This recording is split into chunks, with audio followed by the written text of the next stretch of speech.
Mesdames, Messieurs, bonjour et bienvenue sur ce plateau de la radio-télé Ngoma Kivu. Vous êtes dans l'émission Parlons-en, un magazine de faits, d'actualité, d'opinion, mais également d'événements.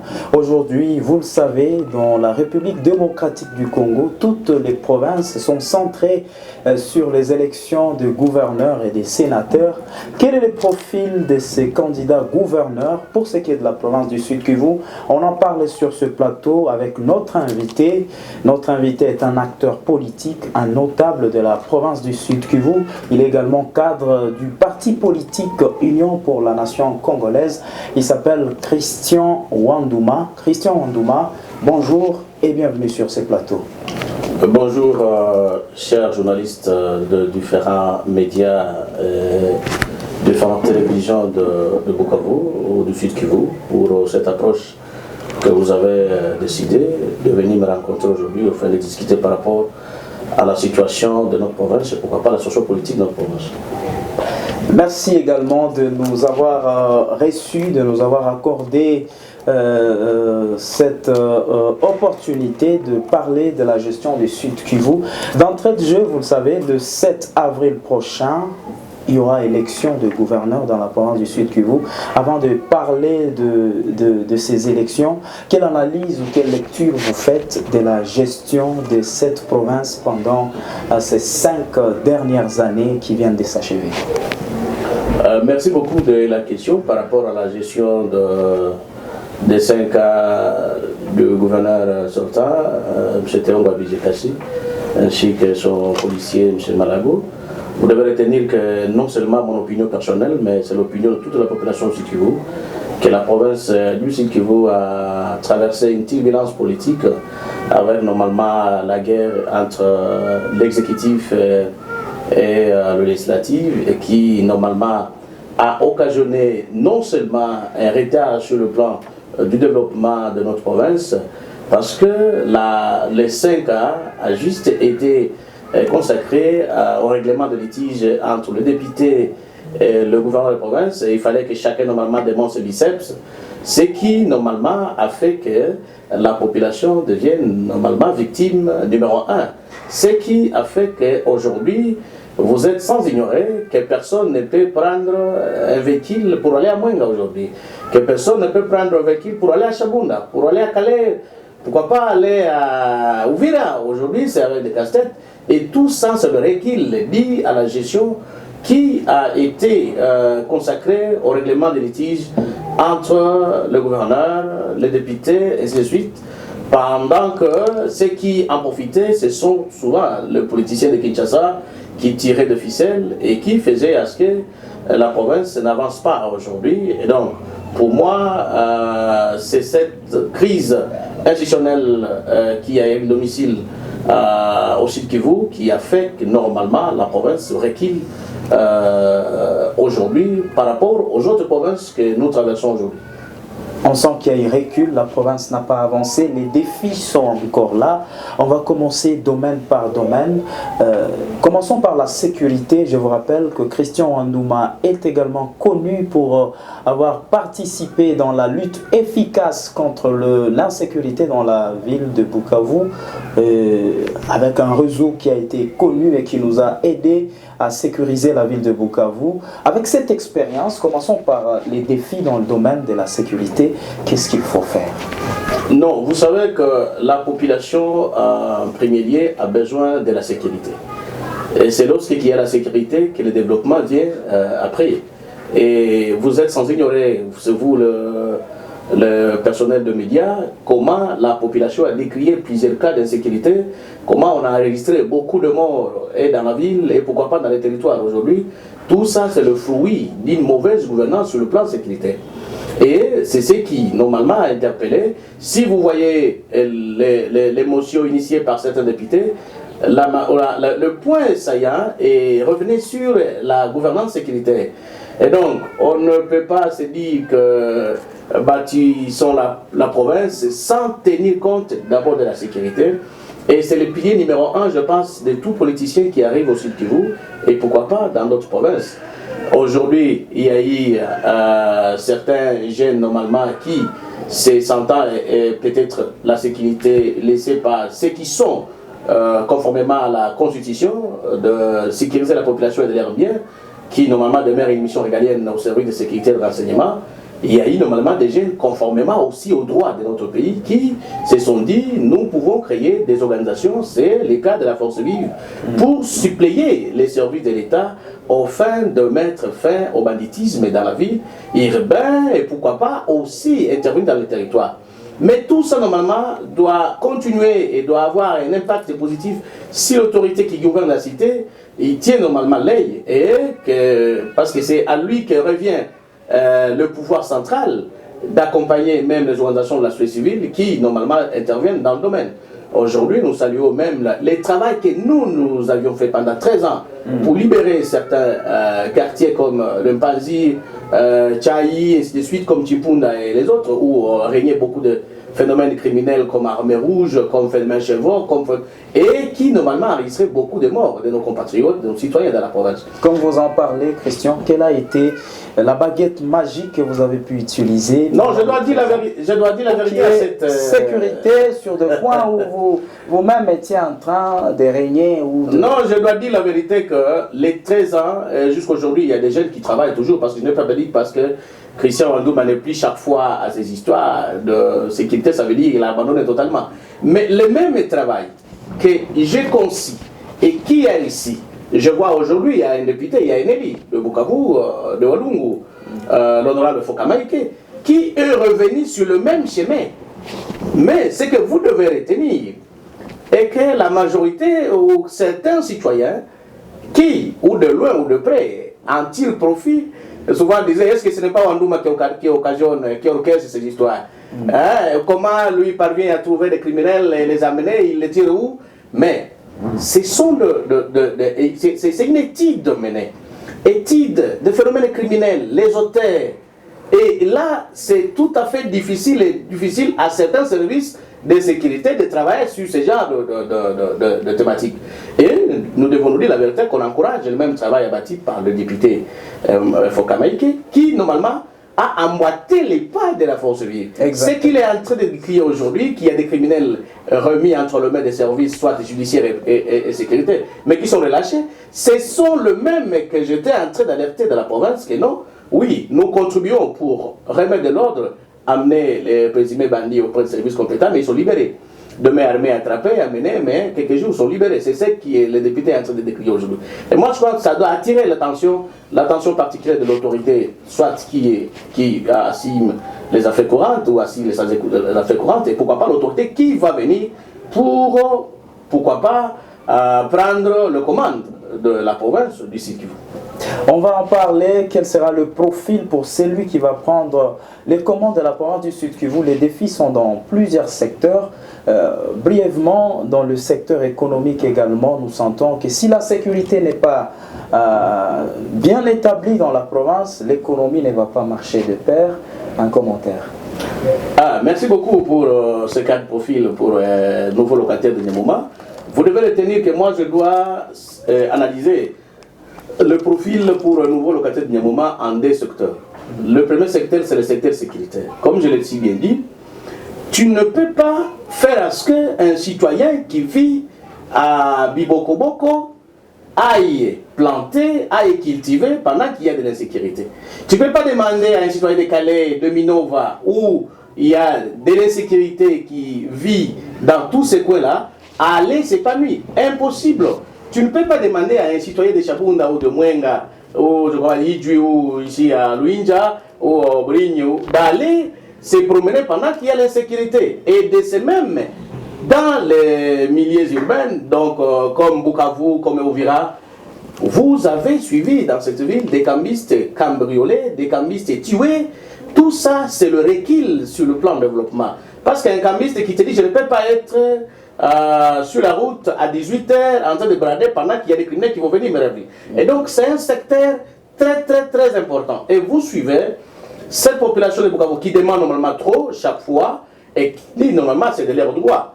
Dites clairement que non, monsieur le gouverneur, vous ne nous assurez pas la sécurité. Et donc, un gouverneur qui va venir, il doit comprendre d'abord, le premier secteur, c'est le secteur sécuritaire.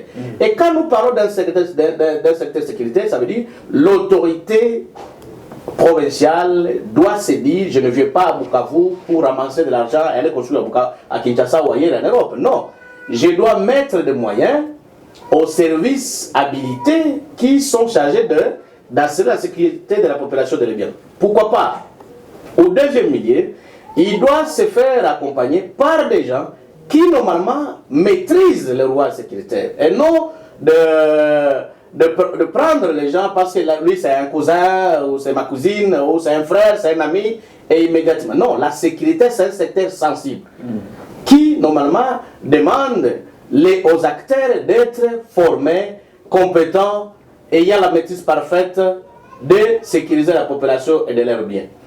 Et c'est ça le premier secteur pour un gouverneur qui doit venir. Parce qu'à défaut de tenir sur le plan sécuritaire, vous verrez encore qu'il y a des motions qui arrivent. Venez ici, c'est insupportable. À Chabunda, à Kaleye, Yaïssa, ou à Idju, ou Cherubenga, il y a encore de la sécurité. Et là, le gouverneur n'a pas les pieds sur terre. Parce que Kinshasa aussi tourne sur lui quand la situation sécuritaire ne marche pas. Un deuxième secteur pour moi, c'est le secteur financier. Vous voyez aujourd'hui, allez faire un renseignement au cabinet du gouverneur. Moi-même, j'ai travaillé au gouvernorat pendant 9 ans. Mais je suis sorti au gouvernorat avec 13 mois impayés, qui est devenu une dette publique de l'État, où on doit recouvrir. Allez regarder aujourd'hui comment la santé de ceux qui travaillent au cabinet du gouverneur. Si je ne suis pas en train de jeter de pierres à leur égard, mais vous verrez, ils sont le plus endettés de la province aujourd'hui. Et là, ça démontre que le secteur financier n'a pas été maîtrisé, soit par l'autorité qui est là, parce que ils ont le droit de vivre, ils ont le droit de payer les lois, ils ont le droit de faire des enfants. C'est personnels qui sont là. On dit que les recettes de la province ne couvrent généralement pas les dépenses. Non, là, ça je dois vous dire, ça c'est la faiblesse sur le plan de mobilisation des recettes. Prenons la province Nord Kivu en face. La province Nord Kivu, juste la mobilisation par la DPMR du Nord Kivu couvre tout ce qui est... C'est parce que normalement, ceux qui sont commis à la mobilisation des recettes pour la province mobilisent correctement. Vous avez suivi qu'il y a de coulage de recettes. Avec la signature de PP. Avec la signature que tel recouvre les salles, tel recouvre. Tout ça, un gouverneur qui doit venir, il doit être enfin sur le plan financier, il doit connaître la parfaite maîtrise de finances pour permettre de pallier à ces débats. Parce que vous suivrez même les députés qui vous disent il y a 100 000 $ qui est conformément au budget de la province, qui doit être alloué au fonctionnement de l'Assemblée provinciale. Et souvent le bureau écrit, ils disent non, ça fait 6 mois qu'on n'a pas reçu cet argent. Le gouverneur vous dit aussi non, moi je n'ai pas d'argent parce que la DPM n'a pas encore mobilisé. Et donc, il doit être une autorité ou un citoyen normalement qui a la maîtrise de ces circuits financiers et pourquoi pas ces circuits sécuritaires pour espérer gérer la province, pour espérer sur le plan sécuritaire que la population respire la paix, sur le plan financier que même les travailleurs et que cette population voie de ses propres yeux qu'il y a des chantiers, qu'il y a des routes construites, qu'il y a des centres de santé. Et pourquoi pas, ils diront, voilà un gouverneur que la province... Il ne faut pas vous dire que la province n'a pas de moyens. Notre province a suffisamment de moyens, mais il faut une personne, normalement, qui se soucie de cette province et qui ne prend pas en premier lieu ces gourous qui sont à Kinshasa, ces fabricants de Kinshasa, au détriment de la population. On va parler de l'ingérence de la notabilité qui vit à Kinshasa dans la gestion de la province du Sud Kivu. Mais Christian Wandouma, il y a aussi ces sérieux problèmes de rétrocession qui n'arrivent toujours pas. Même si les gouverneurs doivent être connus ou ils doivent connaître beaucoup de choses dans les finances, dans la gestion de finances de la province, est-ce que Kinshasa en soi n'est pas un blocage avec cette rétrocession qui ne vient presque pas? Je crois qu'il n'y a pas 3 jours, j'ai suivi l'ancien gouverneur du Nord Kivu, Julien Paluku, qui a tablé sur cette question normalement. Que pour permettre aux ETD, aux entités territoriales décentralisées, d'accroître les niveaux de développement, il faudrait qu'il y ait une rencontre normalement entre le gouvernement central et le gouvernement provincial pour que la retenue à la source soit une réalité. Parce qu'on ne peut pas aussi se dire qu'on mobilise trop d'argent qui va à Kinshasa, mais Kinshasa ne se soucie pas de ces provinces-là. Et donc, si le chef de l'État, comme normalement il a promis lors de son discours de prestation de serment, qu'il y aura des changements, il fera ce que les provinces normalement puissent être bénéficiaires de ces rétrocessions, oui, ça permettra normalement à ces provinces ou à toutes ces provinces de s'y plier aux recettes recouvrées dans leur province pour accroître les niveaux ou l'élan de développement par rapport aux chantiers amorcés. Les élections de gouverneurs pour ce qui est de la République démocratique du Congo sont prévues d'ici le mois d'avril. Le calendrier de la CENI a été réaménagé. Déjà ce 16 février, le dépôt des candidatures, on aurait déjà clôturé, mais c'est renvoyé jusqu'au 1er mars. Les députés provinciaux vont élire les gouverneurs de leur province. Ici au Sud Kivu, on parle déjà de sommes qui circulent pour essayer d'amadouer ou de saupoudrer les députés à travers un candidat de Kinshasa, Christian Wandouma. Quel comportement ces députés doivent afficher? Bon, vous savez que les députés provinciaux que nous avons aujourd'hui, ils sont à la phase de leur responsabilité. La population qui a tant souffert dans cette province n'attend qu'à ces députés-là un comportement de civisme. Vous avez suivi des messages qui circulent et qui disent que non, il y a des députés qui seront ensorcelés. Parce qu'il y a ceux-là qui commencent déjà à proposer des montants de 50 000, 70 000 pour avoir une voix. Et se disent, on a souffert dans la campagne, c'est l'occasion aussi de se taper. Mais ils doivent retenir une chose. Lorsque la population vous confie un mandat, vous donne sa confiance pour aller le représenter à l'Assemblée provinciale, c'est pour pallier à tout ça. On demandait aux députés sortants, faites ceci, et ils disaient oui, on doit le faire. Donc, c'est l'avantage. Et si vous regardez, parmi les anciens députés provinciaux, combien sont retournés? Parce que la population et ceux qui sont là aujourd'hui doivent comprendre. Nous sommes ici pour ces 5 ans. Si nous ne faisons pas correctement notre travail, nous risquons de ne plus revenir à cette assemblée provinciale. Ils doivent savoir quelle est la mission conformément à la Constitution qui, normalement, leur sont confiées et pourquoi, là où ils ont circulé dans des territoires élus, il y a suffisamment de problèmes de route, il y a suffisamment de problèmes d'exploitation illicite de minerais, et ainsi de suite. Mais c'est ça le problème. Ils doivent prendre comme bagage que non, moi j'arrive à l'Assemblée provinciale et non seulement pour dire un gouverneur, sinon on risque d'avoir un Américain qui va venir demain et qui se plonge dans la province, il est candidat gouverneur parce qu'il va donner 70 000 à un député et immédiatement il est élu. Et la conséquence, demain il y aura encore des motions, le gouverneur va partir et son gouvernement tombe, on change encore. C'est le recul encore que la province risque de subir. Et donc un message clair à nos frères députés qui ont eu la chance d'avoir cette confiance de la population et de mettre de côté d'abord cette cupidité de l'argent et de prendre comme souci principal les problèmes, les défis que la province a aujourd'hui, parce que c'est par devers une assemblée correcte, digne et dynamique qu'un gouverneur normalement aussi qui sera élu va dire j'ai réussi telle recommandation, et c'est ça le vœu et des élus qui représentent la population que je suis venu gérer et administrer dans cette province. Et donc c'est une recommandation seulement qu'on doit leur donner, parce qu'on ne sera pas là en train de le prendre au coup, que monsieur tu as voté qui, mais leur conscience par rapport aux défis, par rapport aux problèmes que subissent la communauté et la population aujourd'hui en province Sud Kivu, leur rappel sur tout ce que traverse aujourd'hui la population, les poussera normalement à voter utile pour permettre qu'un gouverneur qui sera élu soit un gouverneur digne, un gouverneur qui va se soucier normalement du quotidien de la population du Sud Kivu. On a l'impression qu'à un certain niveau, l'Assemblée provinciale se constitue en blocage, surtout politique, pour les développements du Sud Kivu. On va commencer depuis le gouverneur Chibalonza qui n'a pas fait 2 ans. une motion. Le gouverneur Tchishambo qui a eu aussi plusieurs motions, même chose pour l'actuel gouverneur qui vient de finir son mandat, le gouverneur Ngwabidje qui a aussi plusieurs motions. Est-ce que cette assemblée provinciale n'est pas en fait le bâton dans le rue du développement de cette province? Mais nous avons aujourd'hui cette histoire parce que il y a ce qu'on appelle chez nous ici à Bukavu, vous êtes les professionnels médias, des motions alimentaires fabriquées par certains députés pour se taper de l'argent auprès du gouverneur. Vous avez suivi le gouverneur qui a donné même de l'argent à certains députés pour aller investir de projets communautaires dans leur coin. Et ces députés se sont transformés en des ministres. Et à la fin des comptes, retournant chez le gouverneur va dire mais moi je vous ai donné de l'argent pour aller construire chez vous. Et donc c'était une manière de pression qu'on mette au gouverneur pour qu'on les soudoie normalement de l'argent. Mais on doit retenir que l'argent même que le gouverneur soudoie les députés, c'est l'argent pour construire la province.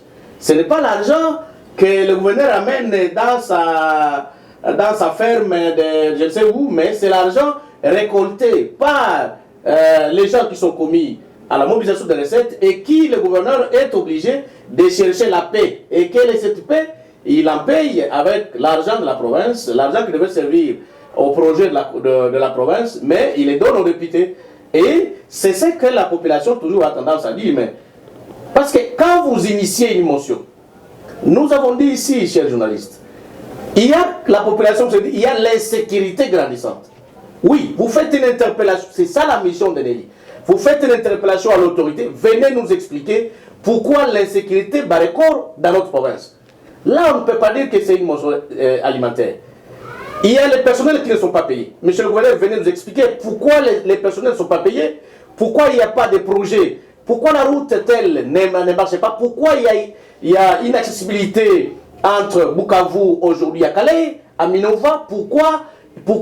C'est ça la mission de Nelly. Mais quand les députés se constituent maintenant à ce que un ancien député disait on tue à Kinshasa, on enterre à Bukavu, ça veut dire ceux qui sont à Kinshasa vous demandent, vous êtes un clic des élites, déstabilisés tel parce qu'il ne répond pas à nos déshydratats ici comme les fabricants ou ces fabricants. Et là, vous députés, vous tombez dans ça et vous initiez une motion alimentaire. Mais retenez que ces genres de motions bloquent le fonctionnement de la province et pourquoi pas bloque l'avancement normalement sur le plan des projets de notre province du Sud.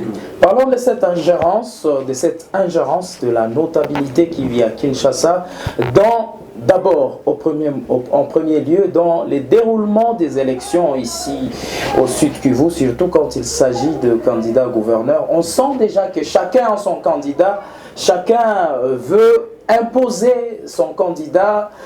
Que dire de tout ça? Est-ce que ce n'est pas déjà partir sur une mauvaise base? Vous savez que voilà pourquoi c'est là où le chef de l'État est un grand travail à mener. Si depuis 2006, depuis Chibalonza où vous avez parlé jusqu'à aujourd'hui, s'il y a perturbation, s'il y a déstabilisation de la province, la majorité des entre guillemets autorités morales notables vivant à Kinshasa on leur part de responsabilité. Et leur part de responsabilité, c'est quand il y a une frange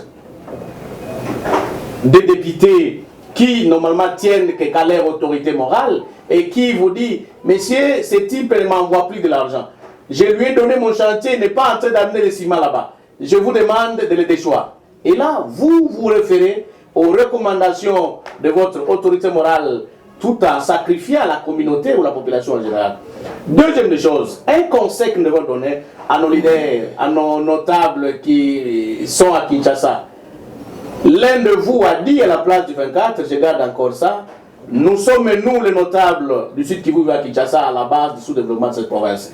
Espérons cette fois-ci, ce mandat, vous allez vous mettre à l'écart de mettre ou de chercher à engloutir un gouverneur de province qui sera élu et de lui laisser le plein pouvoir de manœuvrer sa politique de gouvernance pour évaluer après que la province a avancé. Nous devons prendre l'exemple des autres leaders comme du Nord Kivu, pourquoi pas de là-bas, qui se disent d'abord l'intérêt de la province, d'abord le projet de la province. Et non, vous avez déjà assez de moyens. Vous avez déjà autant qu'un gouverneur peut mobiliser pour vous envoyer, ce qui vous fera encore plus de ce que vous êtes. Et donc, nous tous qui sommes des acteurs politiques, il faut que nous ayons le temps de dire à nos députés, à nos notables de Kinshasa et autorités morales, que Mukuba, il est temps de laisser la province respirer, il est temps de laisser la province décoller, parce que c'est la fierté de vous comme entre guillemets notables, parce que vous avez vu, lors de périodes électorales ici, ou des campagnes électorales, il y a certains véhicules qui étaient incapables de franchir même des petits villages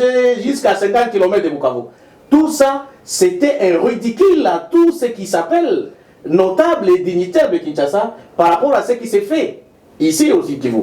Et donc moi je crois que c'est l'occasion où aussi les chefs d'État doivent prendre ce comme garant des institutions et pourquoi pas dire qu'à cette législative, je suis rassuré que chaque province va évoluer et un gouverneur sera écarté de tout ce qu'on appelle des tirets de ficelle, des profiteurs pour déstabiliser encore les institutions sur le plan provincial. Gaspard Leloup.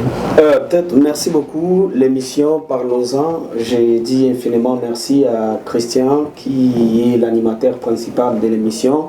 Christian Ndouma, un homme non négligeable dans la province du Sud Kivu.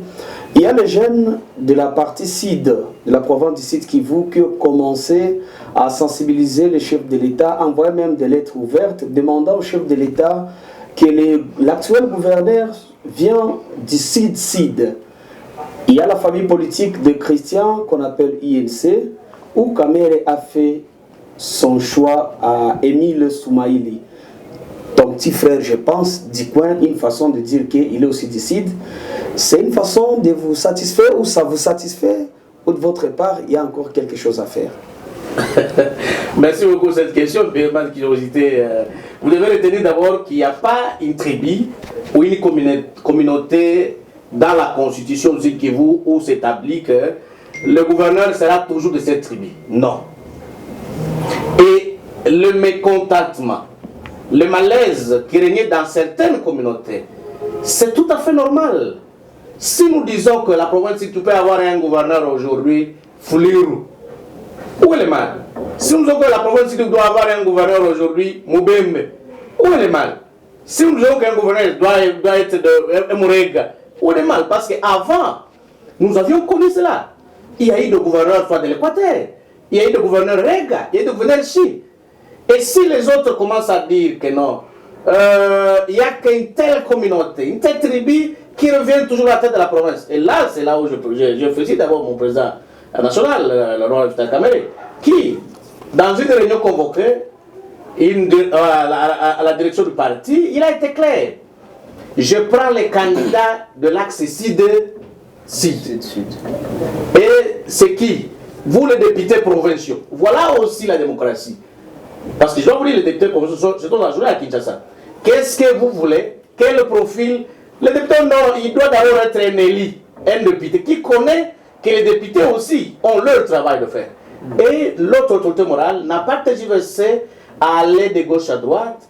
Regardons à Mwenga, regardons à Chabunda. Oui, monsieur Émile, tu es là. Ok, allez se battre. Mais aujourd'hui, il y a encore des gens qui continuent à circuler de gauche à droite et qui seraient en train de dire comment un Mourega peut venir gouverneur. Mais non, ça c'est briser la corde de cohésion sociale. Si nous voulons aussi que la province avance, que la province décolle, on doit couper ce qu'on appelle les liens de tribalisme dans notre province. Les liens de se dire, il est d'où? Non. On doit comprendre que la province du Sud Kivu, c'est la nôtre. Et tout celui qui peut avoir la chance de la diriger, de la gérer, parmi les tribus qui constituent les forces politiques au Sud Kivu, on doit lui donner la chance. M. Emile a été choisi par le regroupement de notre parti, par la plateforme. Il va venir, je le connais personnellement, c'est un garçon intelligent, c'est un garçon calme, un garçon qui aime écouter. Je comprends que je suis sûr et rassuré qu'il va venir se battre. Et aujourd'hui, il a un sang chaud. On a besoin aussi de ce sang chaud. Et je l'ai dit, les jeunes, la jeunesse de la ville de Bukavu, c'est le moment d'aller aussi voir un jeune gouverneur et lui dire, monsieur, il ne faut pas que tu nous causes la honte. parce que tu es jeune. C'est nous qui allons chaque fois à des médias pour critiquer le gouverneur. Il n'y aura pas d'écart, il n'y aura pas de limite, il n'y aura pas qu'est-ce que j'allais dire, ou de barrières pour le rencontrer et lui dire, nous sommes rassurés que vous, comme jeunes, vous allez faire la différence. Parce que quand nous condamnons les vieux, que ces vieux aussi nous fatiguent et ils nous gèrent mal. Aujourd'hui, c'est la chance d'un jeune gouverneur qui arrive. Nous pouvons le soutenir à 100%, lui donner le conseil et pourquoi pas s'essouder comme Sidi Kivousien. Merci cher Gaspard Luendo, merci également à notre invité Christian Andouma. On sent que le débat est enrichissant, ça mérite vraiment qu'il y ait de moments d'intense échange entre les journalistes que nous sommes ainsi que notre invité.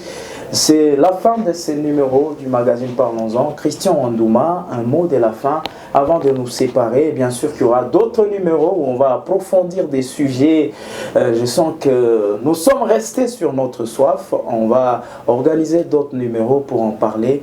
Christian Andouma, pour finir, quelle est votre conclusion? Merci beaucoup de nous avoir encore une fois approchés. Espérons qu'on va continuer au fur et à mesure. Je dois appeler, et là je dois être direct, à tous les notables qui sont à Kinshasa de se mettre d'accord, les notables de Sud Kivu, de se mettre d'accord pour un choix d'un fils et de lui donner la chance de venir développer la province.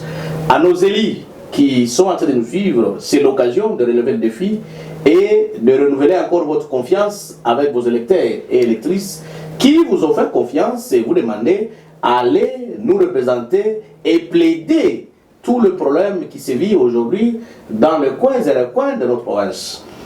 3.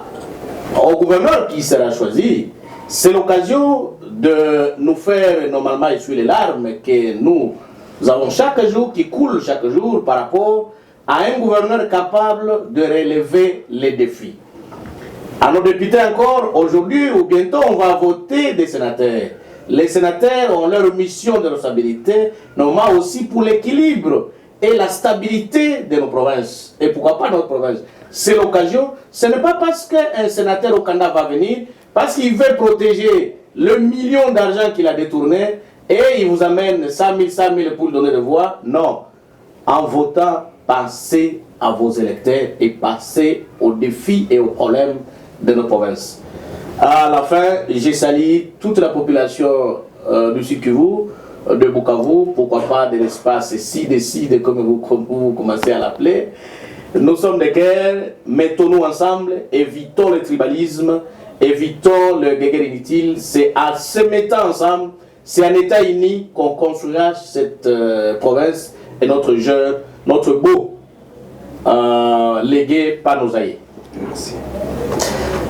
Ainsi s'achève ce numéro du magazine Parlons-en. Merci à vous tous de nous avoir suivis. Merci à Charmant Chifoulirou.